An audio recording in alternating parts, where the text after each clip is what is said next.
Bonsoir à tous. Bienvenue au Centre Teilhard de Chardin, puisque quelqu'un me disait c'est la première fois que je pousse la porte, donc c'est bien. Bienvenue également à ceux qui sont connectés par Internet. Nous avons du mérite de faire ce type d'exercice ce soir, puisqu'il y a un match de foot et un débat télévisé, donc on s'est dit on n'a pas fait exprès, mais ça tombe pas très bien quand même. Alors, pour ceux qui veulent voir le débat, on aura terminé vers 8h30, donc ça devrait coller.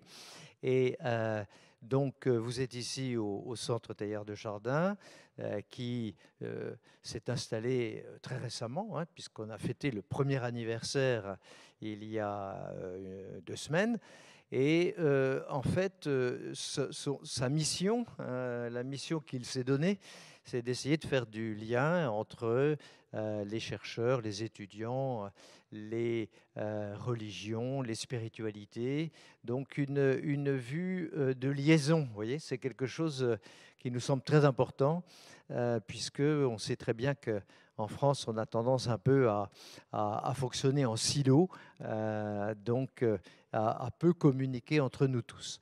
Donc, d'une manière extrêmement sereine, on invite des gens à parler, à dire ce qu'ils pensent, chacun avec sa foi, ses origines, ses connaissances scientifiques. Et ceci permet de nourrir un débat intéressant, voire même de produire. C'est ça qui nous intéresse, c'est de laisser quand même une trace après ces discussions. Et vous voyez ici la première trace importante que le Centre Teilhard de Chardin a produite, c'est donc ce livre qui s'appelle Vivre en écosystème étendu, et dont nous allons parler aujourd'hui. Alors, il y a une deuxième mission au Centre Teilhard de Chardin, c'est la mission pastorale. Vous voyez qu'ici, il se trouve au centre une chapelle, et les aumôneries des grandes écoles et les habitants du plateau viennent ici au cours de soirées d'aumônerie ou de messes qui ont lieu régulièrement. Voilà, donc c'est ça les deux piliers du Centre Teilhard de Chardin. Nous avons avec nous le père Dominique de Goul, qui est là-bas au fond, notre directeur. Et tous les trois, nous sommes des membres bénévoles qui aidons le centre à fonctionner. Nous l'aidons en animant des soirées comme celle-ci, en animant des groupes de réflexion, et puis aussi en participant à la communication, à la trésorerie, enfin, à différentes choses, voilà, pour que tout ça fonctionne le mieux possible. Alors, donc, passons à la soirée de ce soir. Et nous allons parler d'écologie intégrale. Peut-être certains d'entre vous connaissent déjà bien, d'autres pas du tout. Donc, on va essayer de vulgariser un peu ces idées. Et ce qui nous a intéressés, tous les trois, en préparant, c'est de comprendre cette filiation qu'il y a entre des personnages. On peut remonter à Saint François d'Assise, on passe par Vernadsky, Teilhard de Chardin, le pape François. Donc il y a entre ces personnages et leurs pensées une vraie filiation qui ne nous était pas forcément apparue de manière aussi nette au départ. Et c'est ça qu'on va essayer de vous montrer ce soir, qu'il y a une grande proximité et une filiation. Jusqu'à donc notre production au Centre Teilhard de Chardin, cette notion d'écosystème étendu, qui est également la fille des pensées des personnages que je viens de citer. Voilà, donc c'est un peu ça l'objet de ce soir. N'hésitez pas à nous interrompre, à poser des questions. De même, pour les gens qui sont en ligne, ils peuvent adresser leurs questions par le chat, et Alicia nous en fera part. Bon, ce qu'on a prévu, c'est 3 petites interventions, histoire de camper un peu le décor. 10 minutes, un quart d'heure chacun. Et puis, place au débat le plus vite possible, de façon à ce que vous puissiez vous exprimer, poser des questions.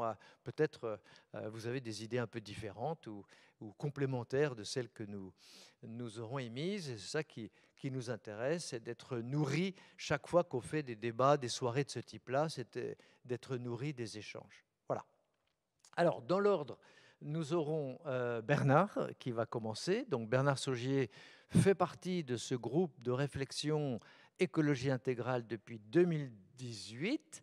Donc vous voyez, il y a un bail. Et un des co-auteurs de ce livre est professeur émérite de l'Université d'Orsay en écologie. Donc c'est notre savant qui nous ramène, notre sachant, qui effectivement nous corrige parfois sur des raccourcis scientifiques qu'on peut faire de temps à autre. Donc il va nous repositionner un peu les concepts dont on parle ce soir. Puis Jean-Charles prendra la suite en parlant de Teilhard de Chardin, et c'est ça qui est intéressant, l'articulation entre Vernadsky et Teilhard de Chardin. Qu'est-ce que Teilhard apporte en plus par rapport à ce que les pères fondateurs avaient proposé? Et puis moi, je terminerai en montrant l'apport du pape François et de ce que nous avons fait au centre ces années dernières. Voilà. C'est clair, le programme vous va. On va démarrer. Donc, Bernard.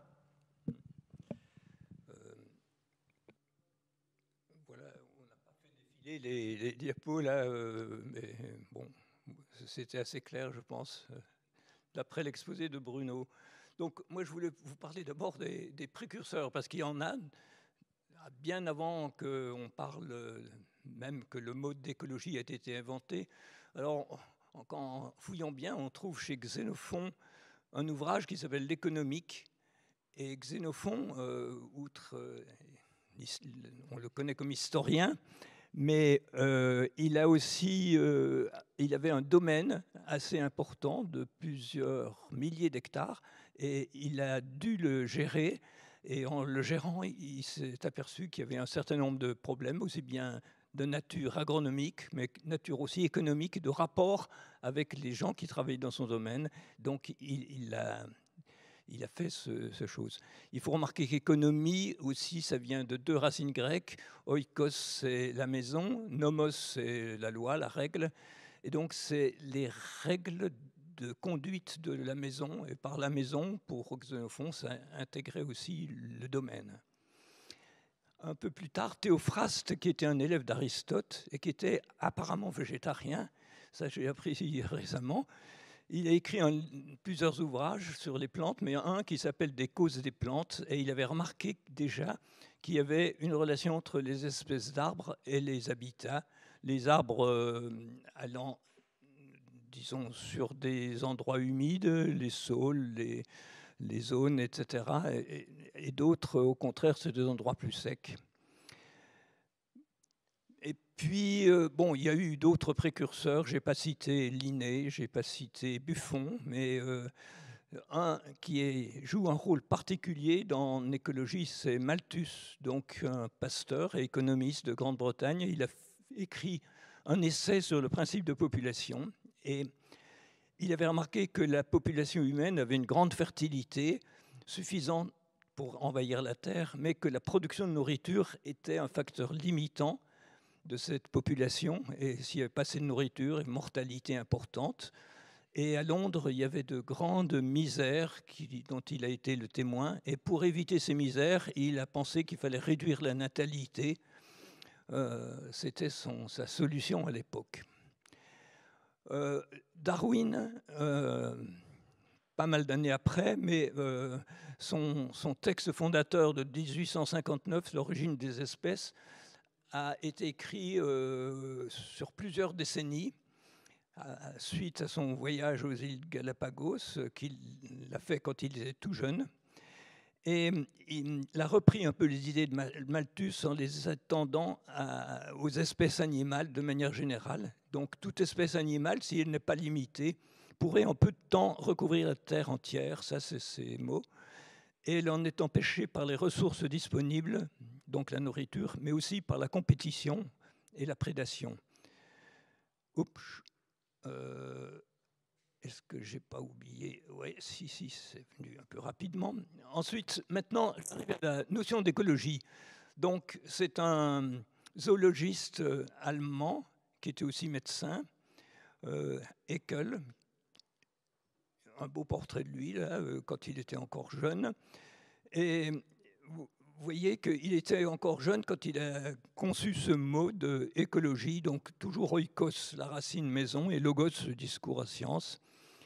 Et il a répété un peu les idées de Darwin, mais Darwin était peu connu sur le continent. C'était les îles britanniques. Et bon, il y avait, comme il y a toujours d'ailleurs, des spécialisations. Et donc, Haeckel a beaucoup contribué à populariser les idées de Darwin. Donc, voilà. Je ne sais pas pourquoi c'est revenu en arrière. Une idée différente chez les écologues, pardon. Il y a les écologues plutôt végétaux, puis les écologues plutôt animaux. Ceux qu'on a vus étaient plutôt animalistes. Mais les botanistes n'étaient pas en reste et ils ont beaucoup parlé de succession écologique. Une succession écologique, c'est ce qui s'installe sur un milieu d'abord peu colonisé. Ici, c'est l'exemple d'un milieu qui se régénère après une crue qui laisse un sol plus ou moins vaseux et plus ou moins nu. Donc ce qui s'installe, c'est d'abord des petites espèces à croissance rapide et à cycle ouvert de la matière, puis progressivement il y a des arbustes qui viennent, puis des arbres, d'abord des arbres de première génération, puis des arbres de deuxième génération, etc. Et il faut au moins un siècle ou deux avant qu'on arrive à une forme de sorte plus ou moins équilibre avec le climat, qui n'est jamais totalement arrivé, mais qui est une bonne référence. Et alors, ce qu'on remarque, c'est que la biodiversité, notamment chez les décomposeurs du sol, elle augmente progressivement avec cette succession écologique. La notion d'écosystème est apparue avec un botaniste anglais qui s'appelle Tansley. Alors, lui, ça n'a pas été dans sa jeunesse qu'il a forgé ce terme, mais ça a été, vous voyez, le terme a été fait en 1935, et lui avait déjà 64 ans, voilà, quand il l'a forgé. Donc, on avait des termes comme communauté, biocénose, c'est la même chose. Biocénose, ça veut dire communauté d'êtres vivants, ensemble des êtres vivants dans un même habitat. Ensuite, il y a cette idée de dynamique des communautés végétales. On a vu qu'il y avait une succession végétale qui existait. Eh bien, la même chose existe aussi chez les animaux qui accompagnent cette succession. Et Tansley a réfléchi là-dessus et s'est dit, mais au fond, en même temps qu'il y a le développement de cette succession végétale, il y a aussi des modifications au niveau du sol. Et c'est finalement l'ensemble qu'il faut considérer, c'est-à-dire non seulement la communauté des êtres vivants, mais aussi tout l'environnement avec toutes les interactions. Donc il prend le système au sens de la physique, avec les systèmes isolés, systèmes non isolés, etc. Des exemples, un aquarium, un lac, une forêt, la biosphère. Vous voyez, ça peut être tout petit ou ça peut être très grand, mais il faut qu'il y ait une certaine unité, une certaine, comment dire, il faut il y ait une certaine fermeture des cycles à l'intérieur. Et la fermeture n'est jamais totale parce qu'il faut un apport d'énergie, le soleil, etc. Alors, maintenant, j'en viens à Vernadsky. Donc, on se rapproche un peu de notre propos avec Teilhard, etc. Vernadsky, alors c'est quelqu'un d'intéressant, né 1863, mort en 1945. Son père était ukrainien. Il a d'abord vécu à Kharkov en Ukraine, puis à Saint-Pétersbourg. Il était au lycée, à l'université. Il a eu comme professeur Mendeleïev, qui est bien connu de tous ceux qui ont fait un peu des études scientifiques, et aussi Dokuchaïev, qui est moins connu, mais qui est le fondateur de la pédologie, l'étude du sol. Il a fait partie du cercle de la fraternité, il a milité pour l'égalité. Il était à la fois éloigné des idées révolutionnaires, mais en même temps, il trouvait que le régime tsariste était beaucoup trop contraignant. Et donc, c'est un libéral qui est à la fois matérialiste, athée, mais qui croit au progrès de la civilisation fondée sur le progrès scientifique. Donc, il est un peu dans la foulée des Lumières en URSS.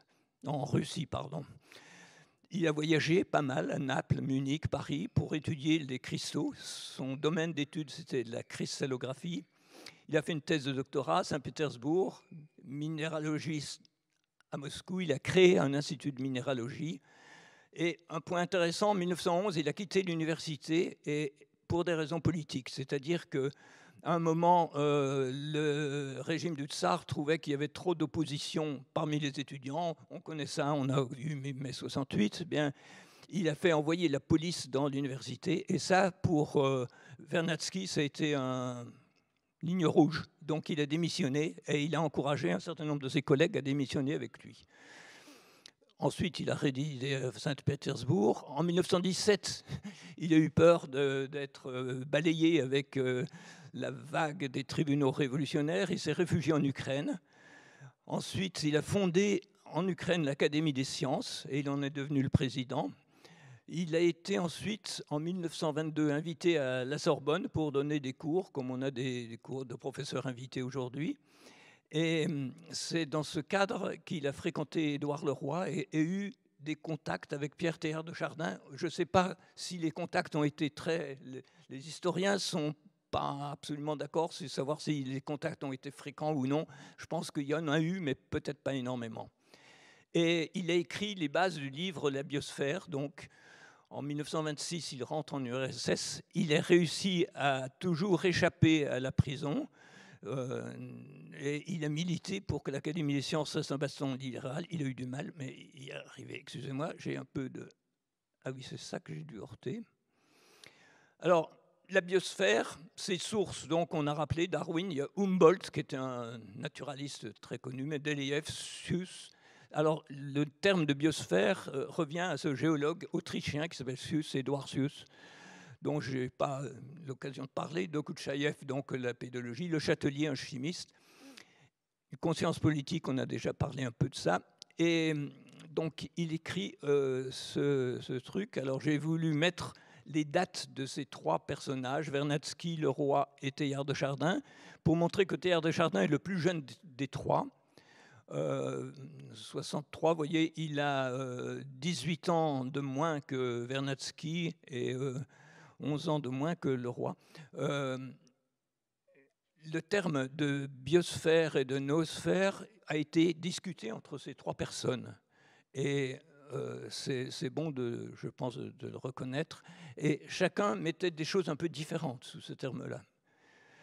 Alors là, je n'ai pas résisté à l'idée de mettre la Terre vue de la Lune dans l'émission Apollo 11, donc qui date de 69. Et je voudrais mettre ça en rapport avec quelques idées de Vernadsky, donc qu'il a cité dans ce livre La biosphère, dont on a des rééditions actuelles. Et j'ai lu aussi qu'il y avait une sorte d'association des amis de Vernadsky qui se réunit et qui a publié des actes de colloque. Je me suis inspiré à un moment de ces idées. Alors, Vernadsky dans La biosphère, voilà, il a écrit cette phrase, la face de la Terre, son image dans le cosmos, perçue du dehors, du lointain des espaces infinis, des espaces célestes infinis, nous apparaît unique, spécifique et distincte des images de tous les autres corps célestes. Alors, pour moi, ça évoque l'image que je viens de vous montrer. Et Vernadsky, bien sûr, c'était 40 ans avant et il n'avait pas pu voir cette image, mais il l'a imaginée et je trouve que c'est déjà impressionnant. Ensuite, la matière de la biosphère, grâce au rayonnement solaire reçu, devient active, capable de travail. Il a appelé ça l'énergie géochimique de la vie. C'est-à-dire le soleil nous arrive dessus, il y a des plantes qui le transforment en matière organique et puis la vie peut se répandre grâce à cette action. À l'époque, on ne savait pas exactement ce que c'était que la photosynthèse. Enfin, on en avait une idée, mais les mécanismes exacts n'étaient pas encore élucidés. Ensuite, la matière vivante a une très grande force de multiplication. Ça, c'est commun à ce que disait Darwin. Et la matière verte, suivie de tous les autres organismes. Alors, bon, c'est un c'est un minéralogiste, hein, alors c'est pas un botaniste. Donc pour lui, la matière verte, tout ce qui est vert, ben, c'est la matière verte. Suivi de tous les autres organismes, comme les herbivores, les carnivores, les décomposeurs, ça envahit tous les espaces possibles. Et l'évolution biologique augmente les flux de matière à travers la biosphère. Alors ça, c'est un point important, c'est-à-dire qu'il avait reconnu l'évolution comme Darwin, etc. Mais son idée, c'était que avec ce progrès de l'évolution, il y a aussi un progrès, il y a une augmentation des flux de matière qui sont, disons, qui transitent à travers les organismes vivants. Et l'activité humaine poursuit et accélère cette évolution biologique. Donc c'est ce qu'il a appelé avec les autres la noosphère. Mais pour lui, la noosphère n'avait pas eu d'idée spirituelle. Ça, c'était un matérialiste. Pour lui, c'était simplement l'augmentation des flux de matière à travers tout ça.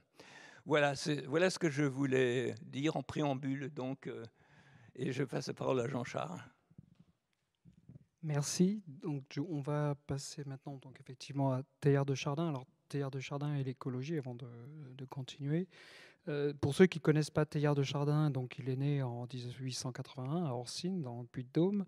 Il a fait ses études au collège de Montgré, donc collège jésuite de Montgré dans Haute-Saône. Ensuite, après avoir fait ses études, il a eu son bac en 97 et il est rentré au noviciat en 1899. Il a fait sa régence, donc vous savez, le cycle d'un jésuite et se fait en plusieurs phases. Donc en fait, il a commencé le noviciat en 1899, mais en fait, il a fait sa régence donc 6 ans plus tard, de 1905 à 1908, au Caire, où il était professeur de physique à l'Institut jésuite de la Sainte Famille du Caire. Ensuite, il rentre en 1908, il va rentrer, il va continuer donc son parcours de jésuite et il va entamer les études théologiques à Hastings, parce qu'à l'époque, séparation de l'État et de l'Église, donc l'enseignement était interdit en France. Donc en fait, les jeunes jésuites devaient aller à Hastings pour pouvoir suivre l'enseignement. Donc il va aller à Hastings, il va être un peu plus fort, oui, excusez-moi. Donc il va être ordonné prêtre en 1911. Et en 1912, une date importante, il va rentrer au laboratoire de paléontologie du Muséum d'histoire naturelle de Paris, où là, il va commencer la paléontologie avec Marcellin Boule. Malheureusement, donc en fait 1912, 13, 14, en décembre 1914, il est mobilisé. Alors, en tant que jésuite et prêtre, il aurait pu être aumônier, mais il n'a pas voulu être aumônier parce que il aurait été officier, donc il aurait été loin des hommes. Donc en fait, il a demandé à être brancardier.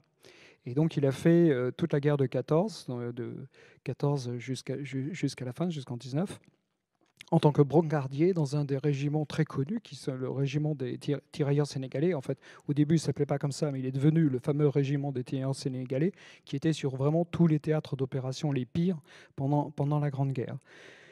Il a donc, et cette période de guerre a été très importante pour la formation de sa pensée. Il y a d'ailleurs en fait 2 livres qui sont importants pour ceux qui s'intéressent à Teilhard de Chardin. C'est La Genèse d'une pensée, et qui sont des lettres qu'il écrivait à sa cousine, et les écrits du temps de guerre, qui montrent effectivement, en fait, pratiquement toute la pensée de Teilhard est née à ce moment-là. Je ne sais plus qui dit, un philosophe a une idée, il la répète 1000 fois. C'est un peu vrai pour Teilhard. Hein. C'est-à-dire qu'en fait, il a quelques idées centrales. Il a écrit énormément. Il y a beaucoup d'écrits. Mais en fait, c'est une maturation d'une idée centrale. Et d'ailleurs, cette idée centrale, c'est l'évolution et la notion. À la suite de la guerre, il va reprendre, en fait... attendez, malheureusement... Technologie. Voilà. Oui, de retour à Paris, en fait, il rentre à la Sorbonne, il va passer 3 licences, sciences naturelles, donc géologie, botanique et zoologie. il est maître de conférence et passe un doctorat sur les mammifères de l'Éocène inférieur français et leurs gisements. Donc, à ce moment-là, on commence à parler de lui pour peut-être donner quelques cours au Collège de France, sauf que son ordre lui demande de partir en Chine. Et il va passer finalement la plus grande partie de sa vie en Chine, de 1923 à 1946, où il va beaucoup voyager aussi. Il sera principalement en Chine, mais il sera à peu près dans le monde entier. Les points importants, c'est qu'il a participé à la classification du fameux synanthrope de Pékin. La classification, parce qu'en fait, il n'a pas découvert. Il a aidé à certifier que finalement c'était un faber, c'est-à-dire qu'effectivement ce synanthrope, qui n'était pas encore un Homo erectus, mais qui n'est pas un Homo sapiens, était quand même faber. Il savait déjà faire des outils. Et donc c'est Teilhard, en fait, qui a, je dirais, certifié la chose. Il a participé à la croisière jaune de Citroën, un petit peu au hasard d'ailleurs, parce que ce n'est pas lui qui était pressenti au départ, et puis finalement, la personne n'ayant pas pu le faire, c'est lui qui est parti. Ce qui était intéressant, c'est qu'il a créé en 1940 l'Institut de géobiologie à Pékin. Voilà, et puis il est rentré en 1946, il a une soixantaine d'années, et même 70 ans, pratiquement 70 ans. Mais son ordre va encore une fois le renvoyer aux États-Unis, et il terminera sa vie aux États-Unis, à New York, où il mourra le jour de Pâques, ce qui est important pour lui, puisqu'en fait, Pâques, c'est un moment important pour un chrétien. Et donc, il est mort le 10 avril 1955. Son passage en Chine a laissé beaucoup de traces. C'est-à-dire qu'en fait, Teilhard est très connu en Chine aujourd'hui encore, certainement plus qu'en France, par les jeunes Chinois, scientifiques ou pas. Et il y a plusieurs endroits où en fait on peut trouver, je dirais, des statues et autres monuments à son effigie. Donc maintenant, alors parler de l'écologie et de Teilhard de Chardin. Alors déjà, le mot écologie n'existait pas, ou pratiquement était très peu utilisé à cette époque. Donc en fait, on ne parlait pas vraiment d'écologie, on parlait plutôt de biosphère. Et donc, Teilhard de Chardin avait une vision quand même qui était un peu... Alors, on a vu qu'il avait discuté avec... il connaissait Suze, et bien évidemment, Humboldt. On pense même qu'il avait sa vision du cosmos était très humboldtienne, donc en fait, il ne partait pas de nulle part, mais sa vision de la biosphère était un peu différente de celle des autres, et il dit d'ailleurs, par biosphère, il faut entendre ici non pas, comme le font à tort quelques-uns, les zones périphériques du globe où se trouve confinée la vie, c'est-à-dire en fait la zone du globe où il y a le vivant, et qui est la vision d'ailleurs de Vernadsky et d'autres, mais bien la pellicule même de substances organiques dont nous apparaît aujourd'hui envelopper la Terre. C'est-à-dire qu'en fait, pour lui, c'est le vivant, la biosphère, et pas son environnement. Mais ce qui est important aussi, c'est que non seulement c'est le vivant sur Terre, mais c'est aussi le vivant cosmique pour lui, et d'ailleurs pour tous. D'ailleurs pour Vernadsky, il y a un mouvement russe connu qui s'appelle le cosmisme. Vernadsky était cosmiste. Et donc, on parlait tout à l'heure effectivement d'où vient le mot noosphère, mais donc ils étaient tous cosmistes. Humboldt, le premier, il a écrit d'ailleurs un livre qui s'appelle Le Cosmos. Les forces vitales de la nature organique sont liées à celles qui régissent le système solaire et l'univers entier. Donc en fait, on n'est pas dans l'écologie vraiment, mais ce qui montre effectivement c'est quoi l'écologie, c'est quoi la biosphère, c'est quoi le vivant. Donc Vladimir Ivanovitch Vernadsky, ainsi cette couche terrestre biosphère est une région d'énergie, une source de transformation de la planète par les forces cosmiques extérieures. Et Teilhard de Chardin, la vie n'est pas une anomalie apparue accidentellement à la surface de la Terre, elle se manifeste comme une propriété spécifique de la matière cosmique. Donc en fait, pour eux, effectivement, la Terre l'homme fait partie de la Terre et la Terre fait partie du cosmos. Tout ça, c'est un énorme écosystème, tout est lié, et nous ne sommes pas un vaisseau en perdition seul dans l'univers. Alors, la notion de biosphère et de noosphère. Comme l'a dit Bernard, on ne sait pas trop qui a inventé le mot noosphère. Il y avait des discussions entre... Alors, Vernadsky est venu en France pour faire des cours à la Sorbonne. Teilhard de Chardin assiste Édouard Leroy, et ils avaient des discussions ensemble. Donc en fait, on ne sait pas trop qui a, je dirais, inventé le mot noosphère, mais en fait, il vient de leur discussion. Et là encore, la vision de la noosphère n'est pas tout à fait la même chez Vernadsky ou chez Leroy ou chez Teilhard de Chardin. Alors déjà, parce que Teilhard de Chardin, c'est vraiment une vision de foi, une vision mystique, alors que Vernadsky, effectivement, lui, c'était plutôt un matérialiste, ainsi qu'Édouard Leroy. Ce qui est intéressant d'ailleurs pour Vernadsky, on a parlé tout à l'heure du flux de matière, mais si vous lisez la biosphère, Vernadsky, pour lui, la biosphère se résume justement à ce qu'il appelle les migrations biogènes. C'est-à-dire en fait, la biosphère, c'est un immense flux d'atomes avec du vivant qui se nourrit, qui métabolise ces atomes et qui rejette ces atomes. Et tout ça, c'est une énorme machine qui tourne, les flux biogènes, qui sont effectivement qui vont non seulement interagir pour le vivant, mais qui vont aussi servir d'ailleurs, ces flux biogènes, avec le non-vivant. C'est-à-dire qu'effectivement, le calcium des os, par exemple, va faire des calcaires. Les êtres qui se décomposent vont donner le pétrole, etc., etc. Donc en fait, tout ça, c'est une énorme machine, on va dire, d'atomes. Et pour lui, la noosphère, en fait, c'est le flux biogène de l'homme. C'est-à-dire qu'effectivement, ce qui change avec l'homme, c'est qu'il y a un certain nombre de nouveaux flux d'atomes qui n'existent pas à l'état naturel. On a inventé des métaux, on a inventé tout un tas de matériaux qui n'existaient pas.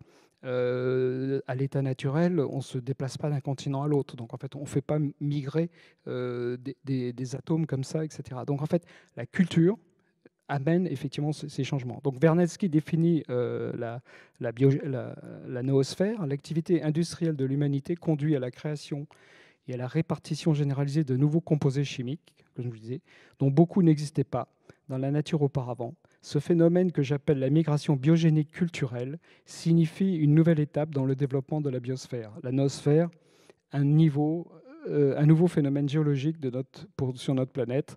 La première fois, l'homme devient une force géologique à grande échelle. Donc vous voyez, Édouard Leroy, lui, c'était plus un philosophe, donc effectivement bergsonien. Il a eu la chaire de Bergson au Collège de France. Donc lui, pour lui, la biosphère, la noosphère, c'est effectivement l'homme qui arrive par sa culture et par sa créativité, la fameuse évolution créatrice, va changer le cours de la biosphère vers une évolution vers le haut qui est la noosphère. Je vous laisse lire la citation. Quant à Teilhard de Chardin, c'est vraiment théologique, c'est-à-dire qu'effectivement, c'est l'union des consciences. La noosphère, c'est l'union des consciences. Et bien, ce que nous proposons ici, malgré que cette vue peut avoir au premier abord de démesuré et de fantastique, c'est de regarder l'enveloppe pensante de la biosphère comme étant du même ordre de grandeur zoologique que la biosphère elle-même, la sphère de réflexion, de l'invention consciente, de l'union sentie des âmes, la noosphère. Voilà, donc pour lui, c'est cette évolution. Alors, le mot écologie n'existe nulle part dans les écrits de Teilhard de Chardin. Donc en fait, on ne peut pas dire exactement ce qu'il aurait dit de l'écologie. Ce qu'on peut être sûr, c'est que l'écologie politique, il l'aurait définie comme juridique et culpabilisatrice, c'est-à-dire qu'effectivement, c'est une écologie où en fait on surveille, on punit, on met des lois. On est loin de l'union des consciences. Donc pour lui, je doute qu'il ait eu quelconque accointance pour l'écologie politique. L'écologie scientifique, par contre, lui aurait parlé. C'est-à-dire qu'effectivement, c'était quelqu'un qui croyait beaucoup au progrès. Et pour lui, la recherche était un acte de foi. Donc aujourd'hui, tous les travaux qui sont faits, tous les travaux scientifiques, et en particulier ce qu'on appelle l'Internet des objets, où on a des connecteurs qui couvrent le monde entier, des milliards de connecteurs, qui, couplés avec de l'intelligence artificielle, vont permettre de développer la surveillance des biotopes, vont permettre de développer des systèmes d'alerte via satellite quand il y a des catastrophes qui arrivent. En fait, tout un tas de la capacité à modéliser effectivement le globe et le système globe dont on parle depuis tout à l'heure, donc effectivement l'écologie c'est une systémique, tout ça c'est possible grâce aux nouvelles technologies. Et certainement, Teilhard de Chardin aurait été très intéressé par tous les progrès, notamment de l'intelligence artificielle, qui permettent tout ça. Voilà. Et bien sûr, c'est surtout l'écologie intégrale qui aurait été l'axe d'intérêt pour Noosphère, c'est-à-dire en fait la noosphère. Mais enfin, là aussi, on peut penser qu'il aurait certainement émis des bémols. C'est-à-dire qu'en fait, quand on voit aujourd'hui les accords, par exemple, où finalement, au nom d'un équilibre écologique, on peut faire le commerce de gaz ou de gaz à effet de serre. C'est-à-dire, en fait, si on a assez d'argent, ben, on peut s'acheter un excès, ou l'écologie qui consiste à fustiger des États en voie de développement qui, par définition, vont avoir des problèmes d'émissions de gaz à effet de serre, alors que les pays très développés ne changent pas vraiment leur façon de consommer.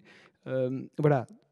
Vraisemblablement, il aurait eu aussi quelques problèmes. En tout cas, il aurait certainement pensé que nous sommes en évolution. Ce sont des choses, heureusement, on en prend conscience. Le fait qu'on soit là ce soir à en parler, ça prouve qu'il y a une certaine prise de conscience et qu'avec les bonnes volontés et avec on peut évoluer vers effectivement des solutions écologiques et d'écologie intégrale. Et je laisserai parler. Et pour finir, donc, encore une fois, Teilhard de Chardin n'a jamais écrit sur l'écologie. Il a écrit sur la biosphère et surtout sur la noosphère. Mais dans ses écrits, effectivement, de toute façon, par exemple, la biosphère ou la noosphère, l'homme fait partie de la Terre fait partie du cosmos, donc tout est lié. Donc en fait, ce que je vous propose, c'est simplement prendre quelques citations de 2 livres qui sont fondamentaux. Le phénomène humain, qui est en fait, je voudrais dire, sa pensée de l'évolution humaine, du phénomène de l'homme, qui est sorti en 1955, qui est considéré comme l'écrit le plus scientifique. Donc c'est pour ça d'ailleurs qu'on a permis qu'il a eu l'imprimatur, c'est-à-dire qu'en fait il n'y avait pas de problème avec l'orthodoxie de ses propos par rapport à la religion chrétienne. Et puis le deuxième, c'est La Messe sur le monde, alors qui est un écrit totalement mystique. Mais là encore, on voit que dans ces écrits, on peut trouver des idées pour l'écologie intégrale d'aujourd'hui. Donc, par exemple, dans le phénomène humain, l'homme ne saurait se voir complètement en dehors de l'humanité, ni l'humanité en dehors de la vie, ni la vie en dehors de l'univers. Donc, on voit bien qu'effectivement, par l'hominisation, en dépit des insignifiances de la saute anatomique, c'est un âge nouveau qui commence. La Terre fait peau neuve. Mieux encore, elle trouve son âme. Alors effectivement, par rapport à d'autres, l'homme, pour lui, c'est la pointe de la flèche. C'est-à-dire qu'en fait, on parlait de biosphère, Vernadsky, l'homme est un élément de la biosphère, pas nécessairement l'élément le plus en avant. Pour Teilhard de Chardin, c'est vraiment la flèche la pointe de la flèche. Donc voilà, puisqu'il faut aller rapidement quand même. La Messe sur le monde. Alors la Messe sur le monde, une petite rapide histoire de la Messe sur le monde. La Messe sur le monde telle qu'on la connaît, elle a été écrite en 1923 dans le désert des Ordos en Mongolie. Mais en réalité, elle a été déjà écrite dans les Ardennes pendant la guerre de 14. Et en fait, Teilhard de Chardin a repensé, a ruminé sa Messe sur le monde jusqu'à sa sortie en 1923. Mais c'était toujours, en fait, c'était un prêtre qui avait besoin de célébrer la messe parce que c'était la guerre ou parce qu'il était en Mongolie, dans les déserts, et il n'avait pas d'hostie, il n'avait pas de calice. Et donc, il a sacralisé vraiment la terre, et avec ces très beaux mots, sur l'autel de la terre entière, je vous offrirai, moi, votre prêtre, le travail, ça c'est l'hostie, c'est le travail de l'humanité, les positivités, les activités de l'humanité, et la peine du monde, ce qu'il appelait les passivités. Donc en fait, vous voyez, c'est vraiment une sacralisation. Le soleil vient d'illuminer là-bas la frange extrême du Premier Orient. Une fois de plus, sous la nappe mouvante de ces feux, la surface vivante de la Terre s'éveille, frémit. On sent la biosphère qui frémit, on sent la vie qui frémit partout et recommence son effrayant labeur. La vie avec ce qu'elle a de bien et ce qu'elle a de mal, avec voilà, ses difficultés. Je placerai sur ma patène, ô mon Dieu, la moisson attendue de ce nouvel effort, ce qui est de bien, l'hostie. Je verserai dans mon calice la sève de tous les fruits qui seront aujourd'hui broyés. Voilà. Donc en fait, vous voyez, vous voyez à travers ses écrits, si Teilhard de Chardin n'a pas écrit sur l'écologie, dans beaucoup de ses écrits, on a des choses très inspirantes, surtout pour une écologie chrétienne, par définition, puisque Teilhard de Chardin reste effectivement un chrétien et a toujours, effectivement, pour lui, l'ultime de la noosphère, c'était le point oméga, c'était la parousie chrétienne. Voilà.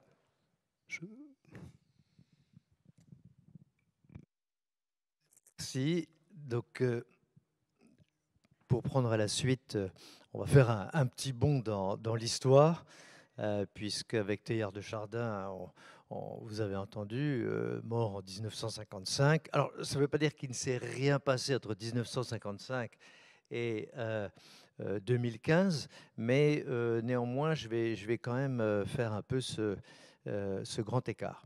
Pourquoi ?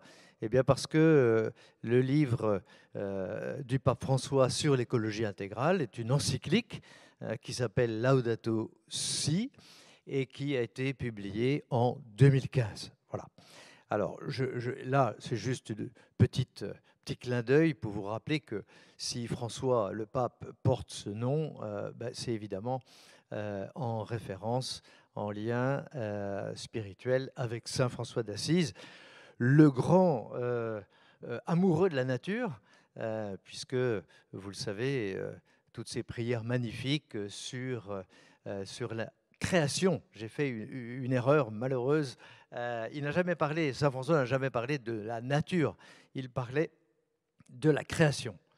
Et donc, l'idée, je dirais, s'il y a une idée de Saint François qu'il faut vraiment prendre, c'est je prends soin de chacune des petites créatures sur la terre, même les vers de terre qu'il voyait sur le chemin, il les déplaçait pour les mettre sur le bas-côté, de peur que quelqu'un puisse les écraser.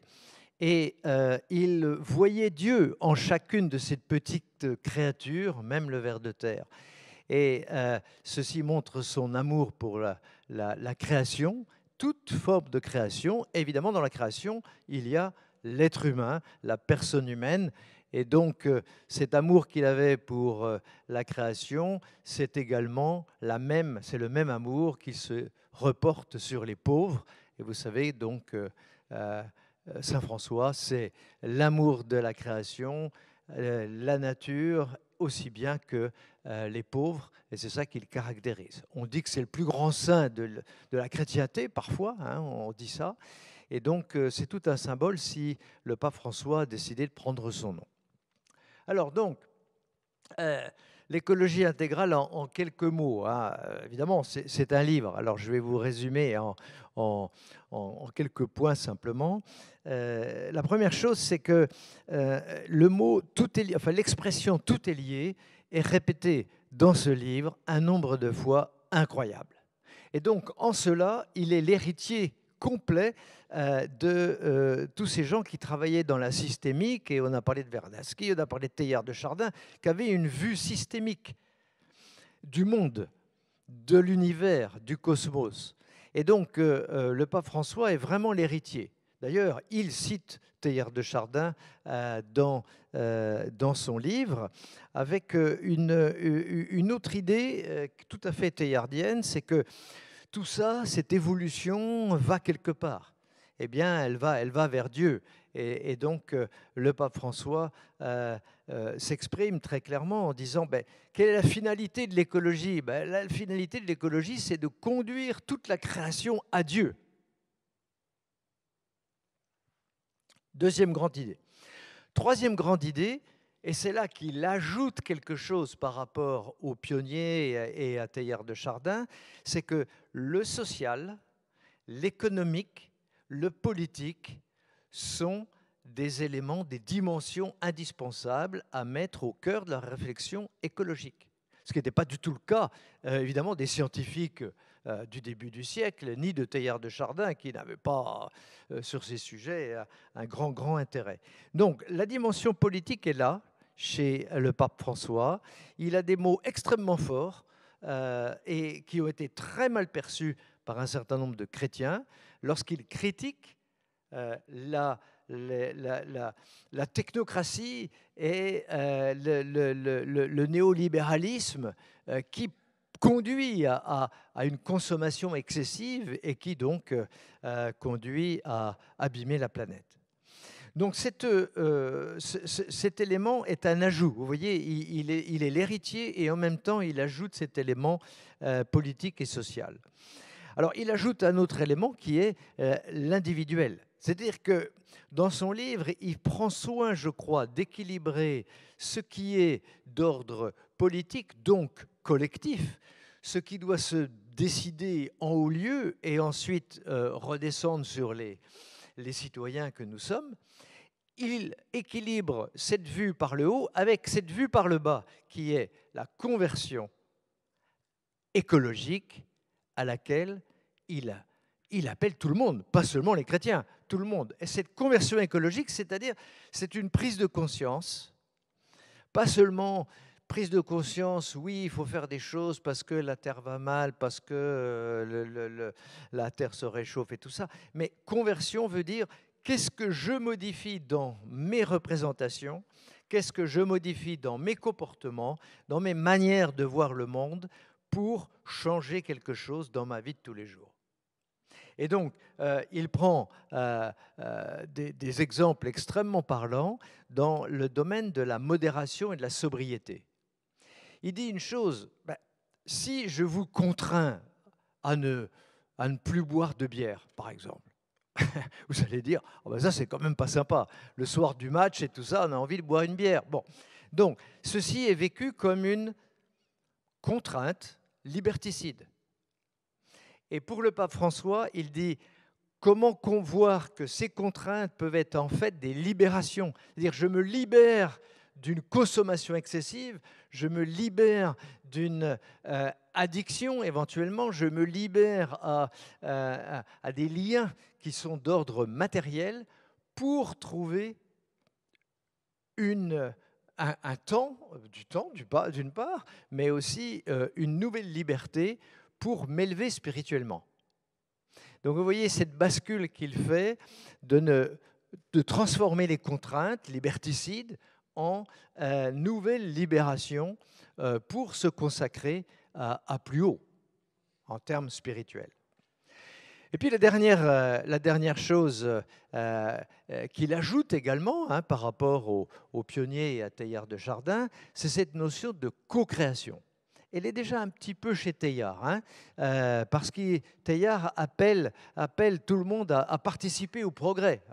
Alors là co-création, c'est, vous voyez cette phrase, pourquoi la Terre a-t-elle besoin de nous, de vous, de toi, de moi?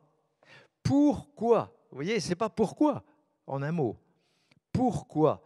Et ça, c'est extrêmement fort. C'est qu'il met l'accent sur la motivation, la finalité. Pour quelle finalité je ferai des efforts écologiques? Donc c'est ça qui est très intéressant, c'est qu'il greffe aux pionniers scientifiques, aux pionniers de la systémique, du tout est lié que nous avons vu tout à l'heure, il greffe ces dimensions individuelles, collectives, premièrement, sociales, politiques, deuxièmement, et troisièmement, de finalité, de motivation à faire.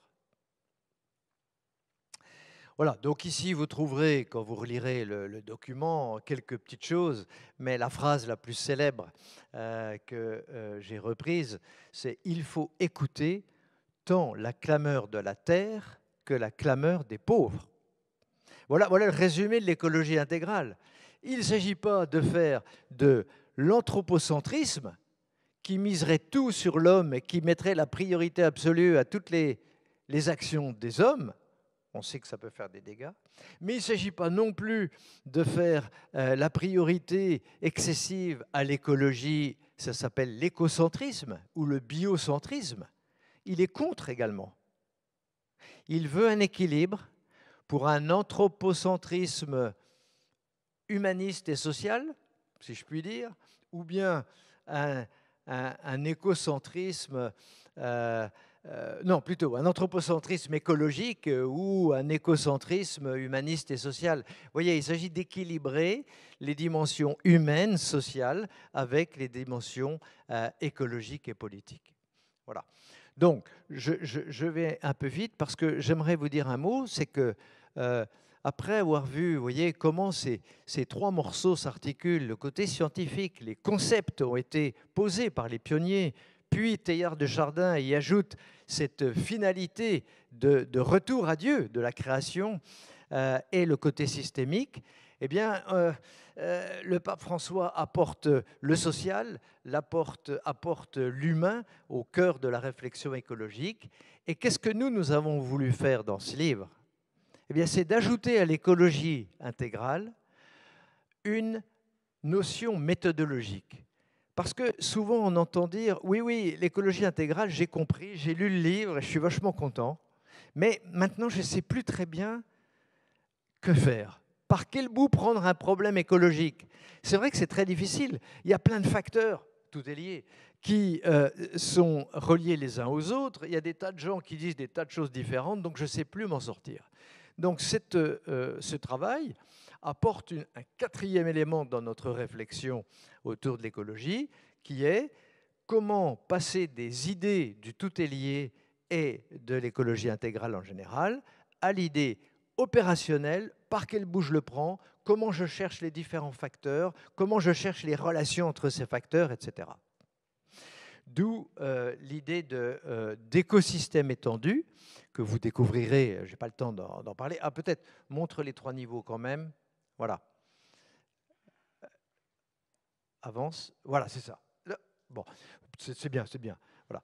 Donc, ce que nous avons voulu symboliser, c'est que l'approche écologique, d'une question écologique, elle doit se faire à trois niveaux. Le premier niveau, c'est regarder les problématiques écologiques. L'environnement, la biodiversité, les déchets, les problèmes de réchauffement, etc. Premier niveau, strictement environnemental, pourrait-on dire. Deuxième niveau, il faut se soucier de l'économique, du social. On ne peut pas faire l'impasse sur toutes ces problématiques qui, sinon, peuvent mettre beaucoup de gens au chômage, mettre beaucoup de gens dans la grande misère. Donc, le deuxième niveau, c'est tout l'économique, le social. Et puis, le troisième niveau, c'est le spirituel.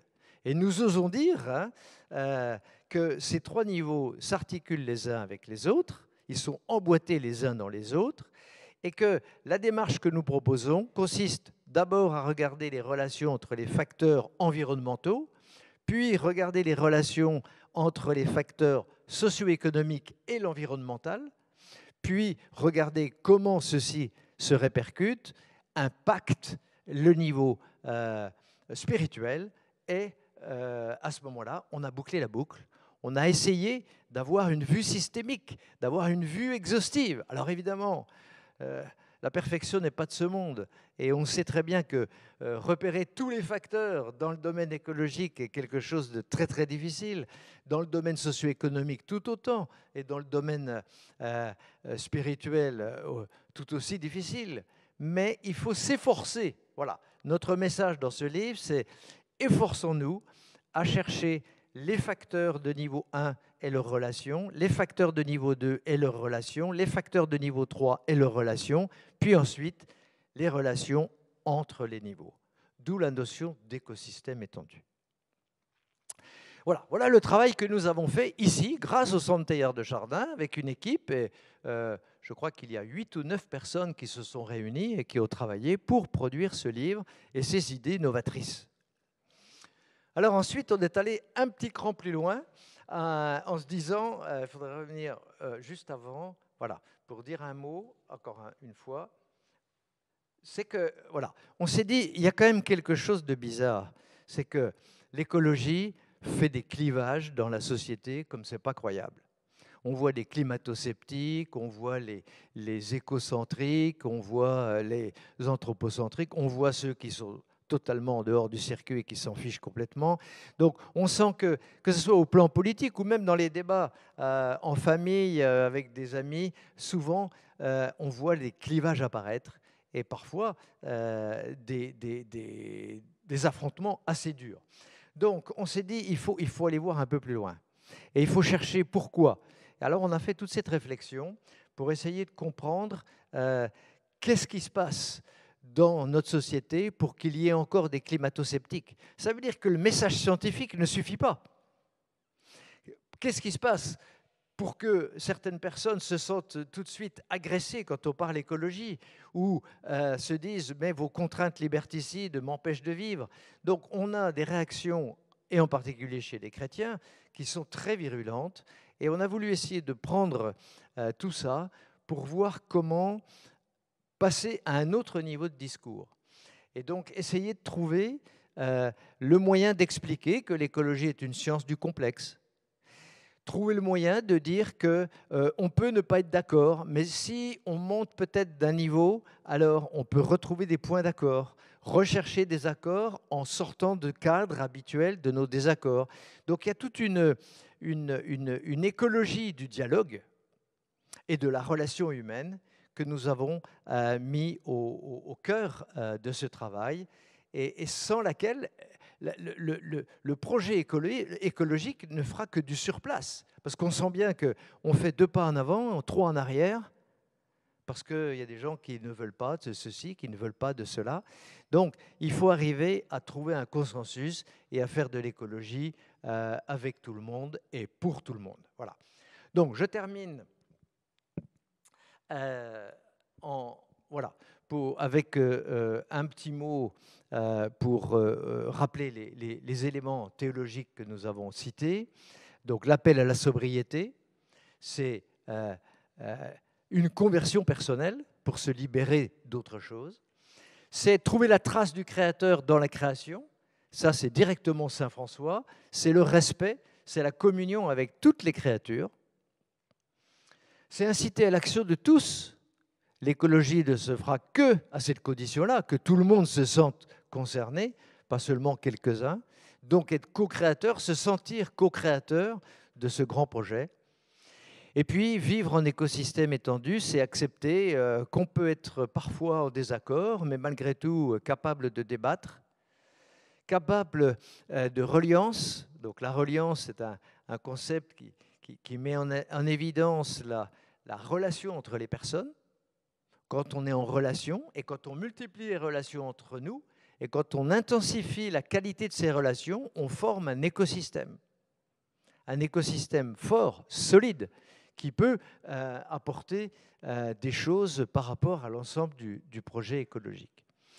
Et donc tout ça dans une finalité, c'est là où on revient à Teilhard de Chardin, qui est la récapitulation de la création, de toute la création en Dieu. Voilà le grand projet, à long terme évidemment, qui se trouve au cœur de l'écologie intégrale et qui était déjà présente chez Teilhard de Chardin. Voilà, donc je termine, si tu veux bien avancer, voilà, c'est le livre, s'il vous intéresse, il est là, on pourra en parler tout à l'heure. Et donc maintenant, place au débat, on va essayer de discuter ces questions, et je vous les pose. Avez-vous le sentiment que la conscience écologique est maintenant planétaire? Est-ce qu'elle s'est installée dans tous les pays du monde? A-t-elle touché toutes les populations en France? Ou est-ce qu'il y a encore des gens qui sont complètement en dehors, qui ne se sentent pas concernés? La vue systémique, si importante pour ne pas faire de bêtises, est-elle comprise? Est-elle suffisamment répandue? Et puis la spiritualité, irrigue-t-elle l'écologie suffisamment pour donner cette grande finalité? Voilà, donc à vous la parole. Il est 8h pile, ça va. Je ne sais pas si Alicia a des questions à transmettre. Est-ce que tu veux voilà, si tu veux la dire pendant que vous réfléchissez à vos questions.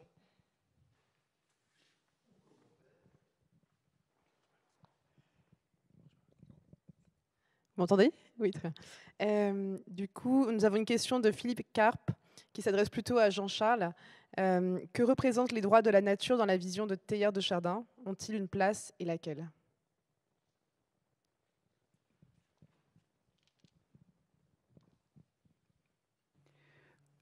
La nature, c'est la création.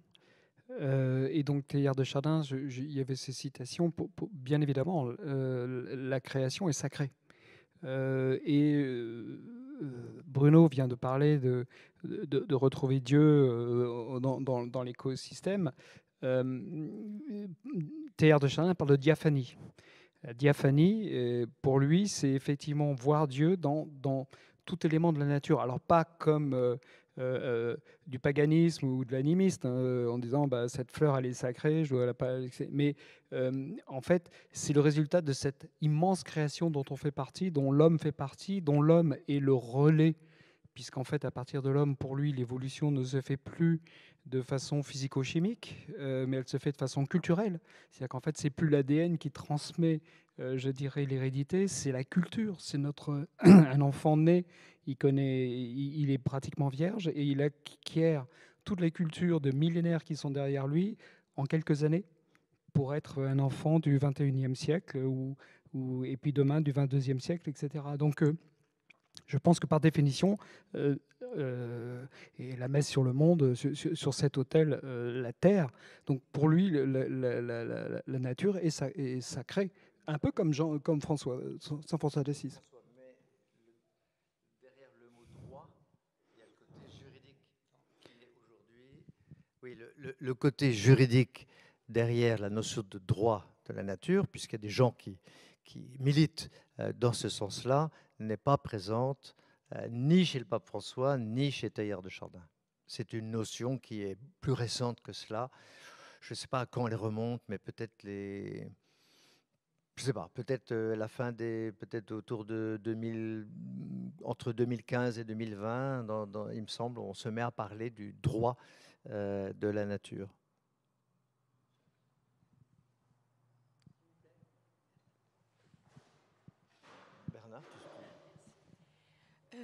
Je ne suis pas sûre que la conscience écologique soit planétaire, mais il me semble que la conscience du dérèglement climatique est planétaire.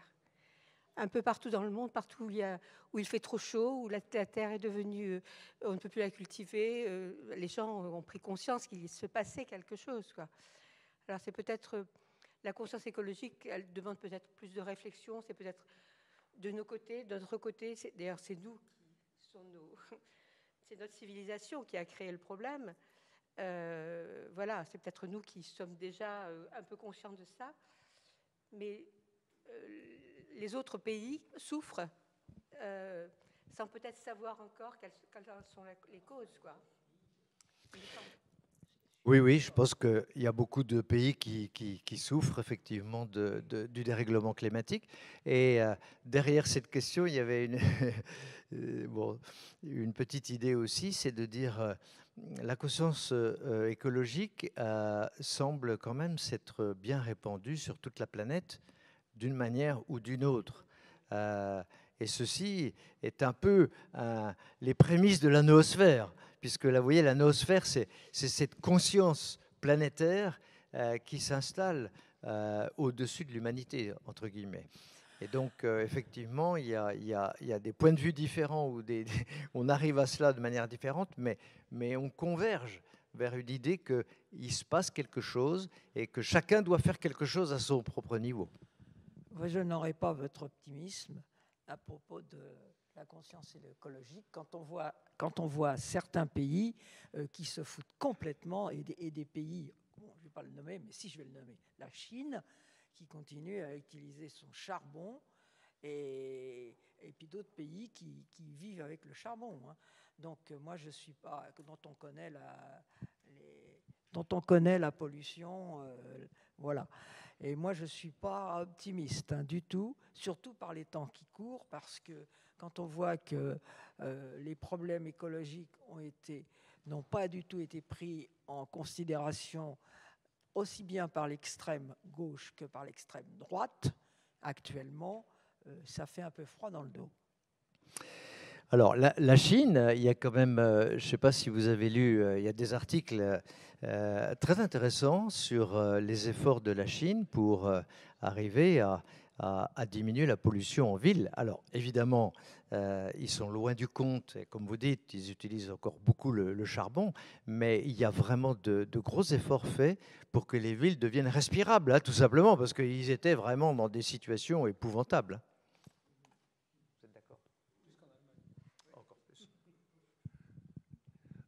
Moi, je voudrais dire un mot sur la Chine. C'est aussi le pays qui a fait certainement le plus en matière de plantation d'arbres. Et du coup, sur le continent asiatique, vous savez qu'il y a beaucoup de déforestation par ailleurs dans les forêts tropicales, notamment Bornéo, etc.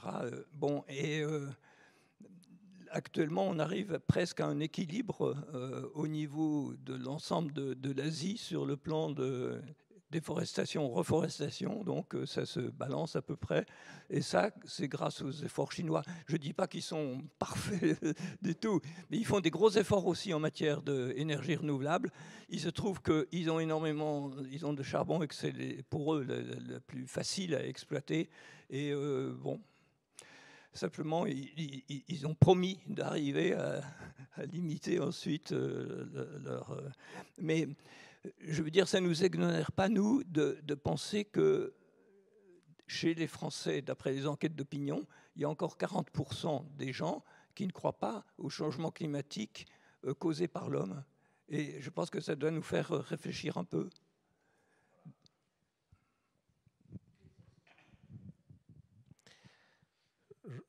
J'introduis une tentative d'intervention, non pas de réponse, mais sur votre troisième question, la vue systémique est-elle répandue? J'ai l'impression que pas assez. Et j'en donne un exemple, si on fait le lien avec l'actualité politique. Beaucoup de gens vont voir leur vote piloté, entre autres, par la question de l'immigration, en ayant le sentiment qu'il y a trop d'immigrés en France. En tout cas, on peut dire, je pense, assez calmement que la France n'a pas pris ou pas eu les moyens de bien accueillir beaucoup d'étrangers qui vivent chez elle. Et je vous donne un exemple. Moi, je suis jésuite. Dans ma communauté, il y a un Congolais. Et alors, je me souviens d'une soirée où nous nous réjouissions, où nous envisagions d'acheter une voiture électrique. Et en nous disant, en ayant l'impression de faire une bonne action pour la planète. Et notre compagnon congolais, s'il avait pu, il serait devenu tout blanc. En nous rappelant qu'il y a une des causes des guerres récurrentes qu'il y a au Congo, c'est une lutte sanglante entre les grandes puissances, sanglante mais non dite, mais vraiment sanglante, pour s'assurer la propriété des ressources minières, et que pour faire des voitures électriques, il faut, pour l'instant, on n'a pas d'autre moyen que utiliser des minerais qui sont dans des terres rares, qui sont en particulier au Congo, ce qui est la malédiction de ce pays. Et s'il y a beaucoup de réfugiés congolais en France, c'est aussi peut-être à cause de ça. Autrement dit, il y a une chose qui est un non-dit dans cette réflexion-là, c'est un jour, il va falloir qu'on se passe de bagnole. Donc, un jour, il va falloir qu'on accepte de vivre plus lentement. Mais comment est-ce possible de vivre plus lentement alors que toutes les exigences professionnelles m'obligent à aller de plus en plus vite et que tant que c'est possible, à des moyens financiers j'allais dire accessibles, on l'exige de moi. Voyez. Et ça, on n'est pas sorti. Et je crois qu'effectivement, un des drames de l'élection qu'on est en train qu'on va vivre dans quelques jours, c'est que les gens pensent sur un mode problème-cause, et que la cause, c'est une personne ou un groupe de gens, et qu'on croit qu'on a résolu le problème en désignant un coupable. C'est beaucoup plus compliqué que ça, mais comment le faire rentrer dans un débat quand on n'a que 30 secondes à la télé pour répondre? En tout cas, l'enseignement de la complexité ou de la systémique, la pensée complexe d'Edgar Morin. D'ailleurs, je ne l'ai pas dit, mais Edgar Morin, en 2015, avait écrit un petit article disant l'encyclique du pape François est la plus importante contribution à la pensée écologique depuis 25 ans. Donc Edgar Morin, qui n'est pas chrétien, mais fervent, comme vous le savez, de la pensée complexe, avait salué cette encyclique. Et donc je me posais la question, est-ce que la pensée complexe, la systémique, sont des choses qu'on voit dans les écoles d'ingénieurs, par exemple? Je ne crois pas. Ça différemment, système complexe, etc. Ça existe quand même. Voilà, les systèmes complexes dans l'automatisme, etc. Ouais. Oui.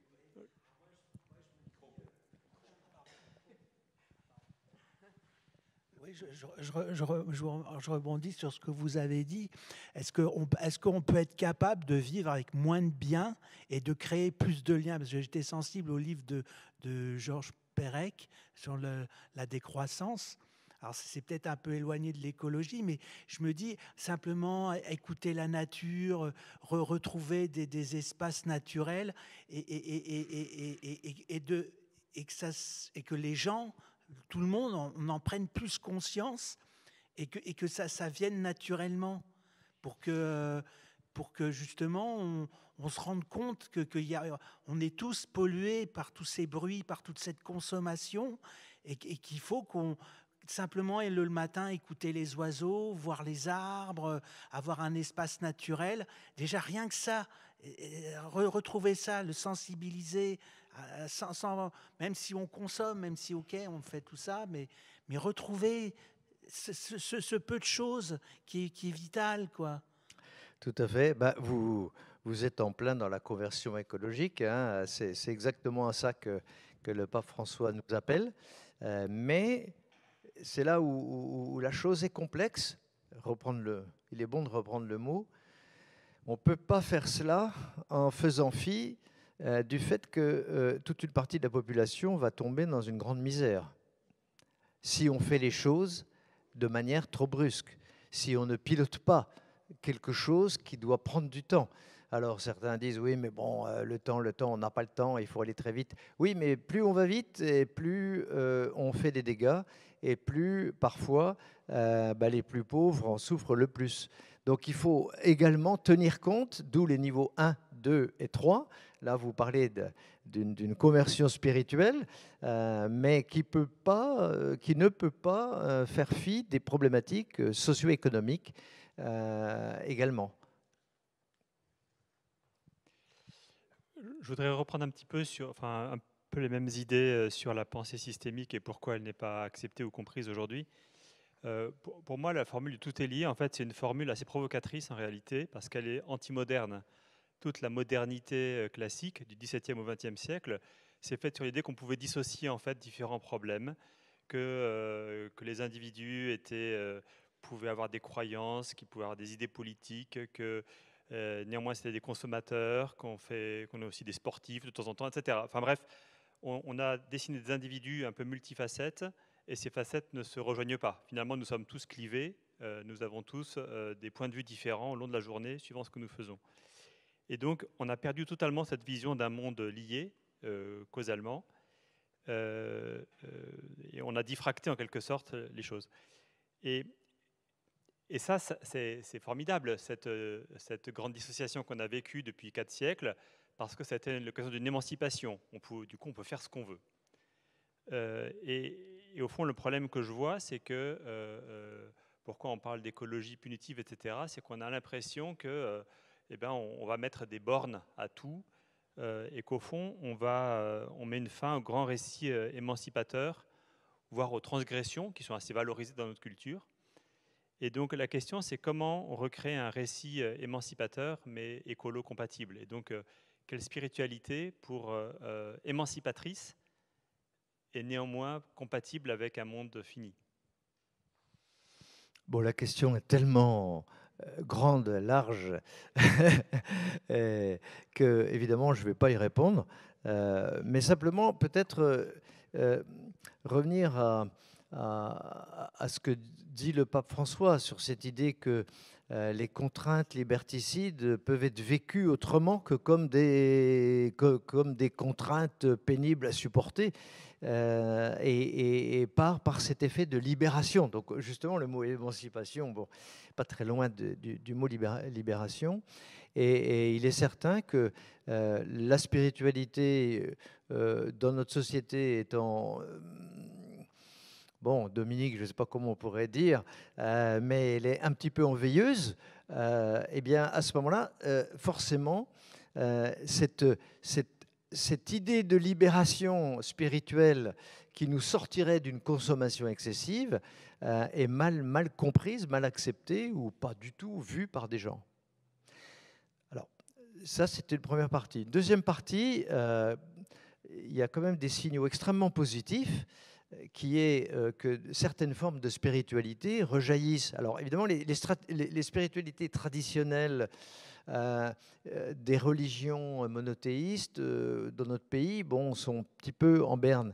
Mais on voit jaillir d'autres modes, d'autres types de spiritualité. Et dans notre groupe de réflexion écologie intégrale, nous essayons justement d'aller interroger toutes ces formes de spiritualité, parfois un peu animisme, comme tu disais, ça nous fait très bizarre. Et il faut les écouter. Parce qu'en fait, à travers la contemplation de la nature, on se rend compte que l'amour de la création se développe et une certaine forme de spiritualité rejaillit de cette manière-là. Et donc, peut-être, si je peux être optimiste, c'est que ce soit par les spiritualités qui ne sont pas du tout en déclin total des monothéismes, et également cette spiritualité qui vient de la nature, qui est, je dirais, ascendante, peut-être qu'une jonction pourra se faire pour accepter les contraintes et passer à une émancipation écologique, comme tu disais. Je voudrais bien rajouter aussi quelque chose. Bon, parmi les... Alors, la définition systémique, un des premiers qui ont introduit la systémique en écologie, c'était les gens du MIT, c'est-à-dire au moment de ce club de Rome en 1972. Donc, c'était des ingénieurs qui ont travaillé sur... Ils avaient 5 données, il y avait la population, il y avait la nourriture, il y avait l'industrie et ses matières premières, il y avait l'énergie, et puis j'en oublie un. Et ils ont mis tout ça dans des boîtes, dans des programmes informatiques, en regardant les interactions qu'il pouvait y avoir entre ces différentes choses. Donc ils sont aperçu que s'il y avait trop de population sans qu'il y ait production de nourriture, évidemment, mortalité, c'est ce qu'avait dit Malthus aussi. La même chose, si on développait trop l'industrie, on risquait d'avoir des pollutions très importantes et des raréfactions des matières premières, ce qui est sans doute probablement en cours, et puis bon, des choses comme ça. Donc, une des manières de faire, c'est dans les entreprises d'impliquer l'action qu'ils ont sur l'environnement avec des rétroactions. Vous savez qu'à un moment, on disait si les pollueurs doivent payer le prix de leur pollution. Ça n'a jamais été complètement fait, mais il y a eu des tentatives plutôt dans ce sens. Et alors, on pourrait imaginer qu'il y ait une taxe sur l'ensemble des rejets faits par une entreprise et que ce soit pris dans une vue systémique et que progressivement, ça l'amène à réfléchir sur comment consommer moins, comment, etc. Ce qui se fait en partie. Hein. Simplement, on trouve que le mouvement est trop lent, mais ce type de conversion, ça demande sans doute une génération au moins pour pouvoir se faire. Oui. J'ai une question, mais elle est simple. Il y a un livre qui vient de sortir, c'est L'écologie tragique, par Fabrice Adjadj. Je ne l'ai pas lu. Est-ce que vous l'avez lu? Faut-il que je fasse l'effort de le lire? Bon, Fabrice Adjadj, c'est quand même toujours intéressant. Hein. Et non, pas lu. On ne l'a pas lu. Mais ce qu'il a écrit... Alors, le titre me surprend un peu, effectivement, hein, parce que l'écologie tragique, et lui a écrit beaucoup sur le fait que, justement, si on perd l'espérance, à ce moment-là, évidemment, on est sûr que tout va se détruire. C'est surprenant, effectivement. Donc, il faut le lire. Voilà, il faut le lire.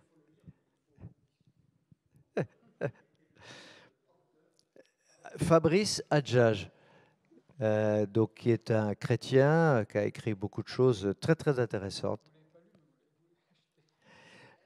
Alors, concernant l'espérance... Oui, oui. Alors, simplement, concernant l'espérance, donc ici, donc dans ce livre, vous avez compris, il y a des scientifiques qui se sont exprimés, qui ont fait des travaux de synthèse, des sociologues, des gens. Bon, et évidemment, pour le niveau 3, donc la spiritualité, nous avions un frère franciscain, le père Dubigeon, peut-être certains le connaissent, donc il est co-auteur, et sœur Hélène Noisette, qui est responsable du cycle écologie intégrale au Centre Sèvres. Donc deux personnes qui ont beaucoup réfléchi sur ces questions-là. Et moi, je les ai interrogés, mais l'éco-anxiété, c'est terrible.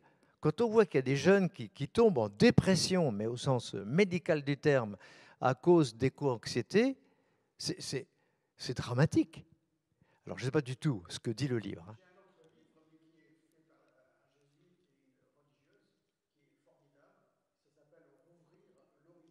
Voilà.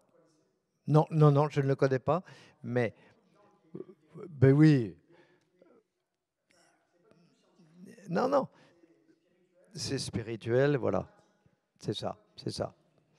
Et donc nous avons essayé de conclure sur l'idée que pour restaurer l'espérance et éviter de tomber dans l'éco-anxiété qui est mortifère, eh bien, le seul moyen, c'est justement de montrer cette grande finalité. Pourquoi la Terre m'attend-elle ?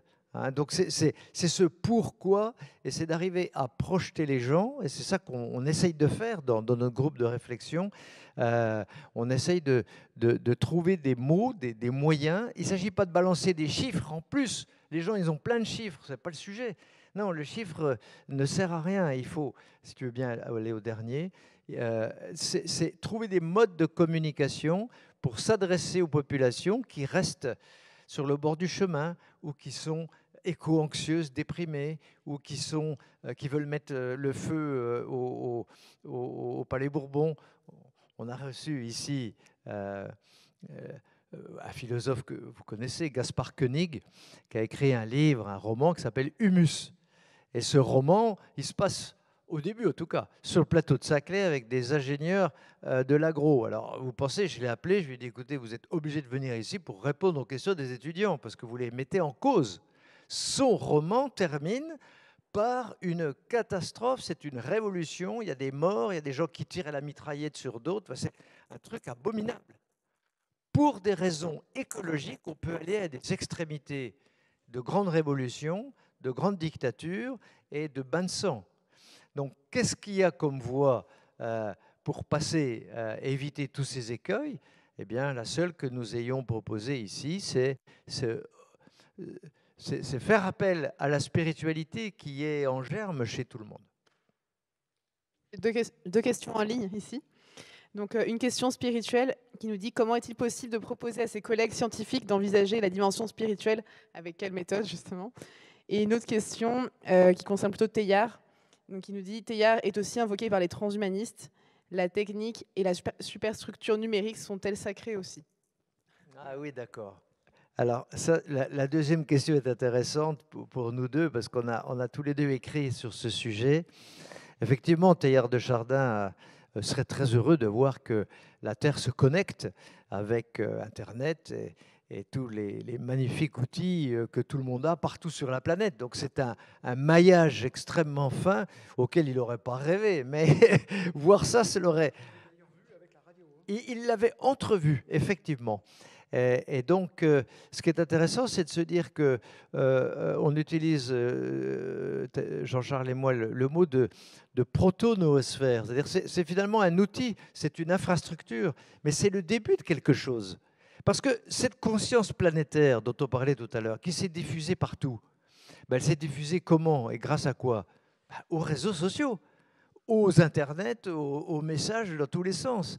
Et donc, il y a quand même, avec ce maillage numérique, la possibilité de faire passer énormément de messages aux quatre coins de la planète, et ainsi que des consciences planétaires se développent beaucoup plus vite qu'avant.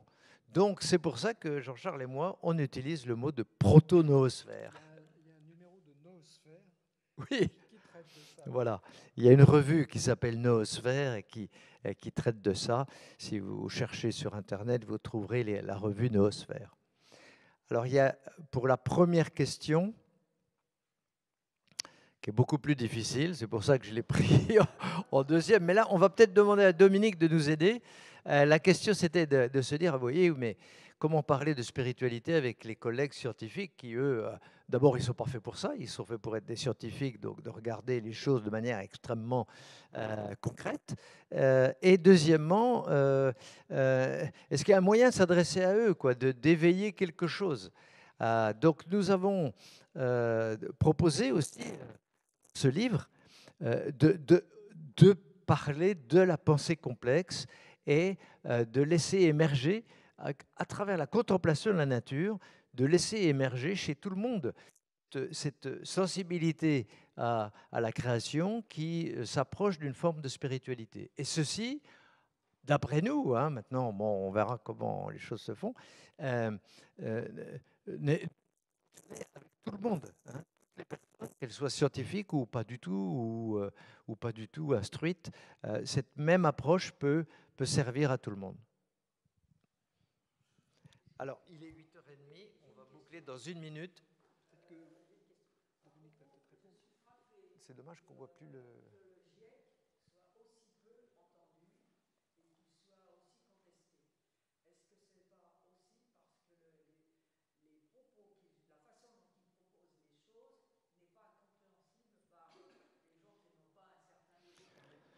Alors, est-ce que les propos du GIEC sont mal perçus dans la population parce que les propos sont trop compliqués et trop difficiles à comprendre? Et moi, j'ajouterais, est-ce que les propos du GIEC ne sont pas aussi trop donneuses de leçons et prennent donc beaucoup de gens à rebrousse-poil en disant vous devriez faire ça, il faut faire ci, il faut faire ça, etc. Donc il y a certainement, en termes de communication, un élément majeur à discuter. Et c'est pour ça que nous avons lancé 3 groupes de travail dans notre groupe de réflexion écologie intégrale. Il y en a 3. Le premier, c'est comment échanger avec les jeunes. Parce que les jeunes éco-anxieux, c'est dramatique. Les jeunes éco-radicaux, c'est dramatique. Les jeunes qui s'en fichent, c'est dramatique aussi. Donc, comment aller au-devant d'eux? Quels mots, quel discours développer? Et ça, il n'y a rien sur le sujet, très peu en tout cas. Et donc, on a un groupe de travail qui essaye de réfléchir à ce moyen de communiquer avec eux. Le deuxième groupe, je vais très vite parce qu'on termine. Le deuxième groupe, c'est comment échanger avec les populations en difficulté, en précarité, en vulnérabilité, parce que ces gens-là ont d'autres problèmes à gérer. Et on sait très bien qu'à ce moment-là, les problèmes écologiques, demain, quand j'aurai bouclé mes fins de mois, quoi, ça se comprend très très bien. Hein. Et donc, comment parler avec eux, comment trouver, encore une fois, les mots pour établir le dialogue, non pas résoudre leurs problèmes, on n'est pas des magiciens, mais en tout cas, leur éveiller quelque chose, des interrogations, des réflexions, non pas pour leur dire ce qu'ils ont à faire, mais pour qu'ils réfléchissent par eux-mêmes à ces questions. Et le troisième sous-groupe s'appelle Écologie et spiritualité. C'est celui dont j'ai très rapidement parlé tout à l'heure. On essaye d'interroger des gens de toutes les spiritualités, qu'elles soient avec Dieu ou sans Dieu, de toutes les religions, de toutes les sagesses, pour essayer de comprendre qu'est-ce qui réunit tout ça. Est-ce qu'il y a des moyens de discuter entre nous? Est-ce qu'il y a des moyens de faire des choses ensemble, de bâtir l'avenir ensemble, plutôt que d'être dans des relations de mépris parce que lui, il ne croit pas en Dieu, donc j'écoute pas ce qu'il dit, etc. Donc on essaye d'avancer sur ces réflexions. Voilà, donc si ça vous intéresse, vous nous demandez, vous rejoignez l'un de nos sous-groupes. Sur le GIEC, je voulais répondre. Je pense qu'il y a des résumés qui sont assez bien faits. Il y a des gens qui font des résumés de GIEC. Donc je pense que si on veut avoir l'information, on peut l'avoir, y compris les journalistes scientifiques, etc. Mais le problème n'est pas là, à mon avis. Le problème n'est pas d'avoir l'information. Le problème est de savoir ce qu'on en fait. Alors, pour certains, cette information est dérangeante et il préfère la mettre de côté. Donc c'est la politique de l'autruche qui met sa tête dans le sable pour ne pas voir le danger qui arrive. Et ça, c'est malheureusement quelque chose qui nous est assez familier. Et l'autre côté, c'est peut-être qu'est-ce qui peut nous amener à agir. Et ça ne relève pas uniquement d'une réflexion rationnelle, mais ça relève de quelque chose qui vient en quelque sorte des tripes. Et c'est pour ça que la réflexion sur la spiritualité est essentielle, à mon avis. Voilà, merci. Dominique, tu voulais un petit mot de conclusion? Il y avait juste la question à laquelle on n'avait pas répondu, c'était comment amener des scientifiques sur le terrain davantage spirituel. Peut-être une piste qui me vient, c'est, vous savez, l'origine du mot théorie. Si je vous dis théorie, vous pensez à un ensemble de raisonnements extrêmement compliqués. La théorie de la gravitation, la théorie de l'évolution. À l'origine, la théoria en grec, c'est la contemplation. Et peut-être que les scientifiques qui aujourd'hui, comme le disait Bertrand Thirion, sont dans une approche où l'approche scientifique continue à être très moderne. C'est-à-dire on découpe des problèmes et on les subdivise, on les resubdivise jusqu'à ce qu'on arrive à quelque chose de simple. C'est une approche qui peut être un peu desséchante à certains moments. Et peut-être qu'une première piste, ce serait prendre un peu de recul et puis pouvoir se dire « Ah ben, ce que j'ai trouvé, c'est beau », le contempler. Et puis à partir de là, passer de l'objet de laboratoire à ce que ça signifie pour la société, pour la planète. Je dirais, moi j'ai eu l'occasion de rencontrer un chercheur qui s'est posé de très grandes questions d'orientation professionnelle parce que son travail scientifique le satisfaisait, mais l'utilité que ça avait pour la société et pour le monde lui paraissait sujette à caution. Et il a eu à faire un vrai discernement spirituel au sens ignatien du terme, c'est-à-dire que comment est-ce que Dieu parle à travers tout ça pour trouver une orientation qui lui convienne. Voilà.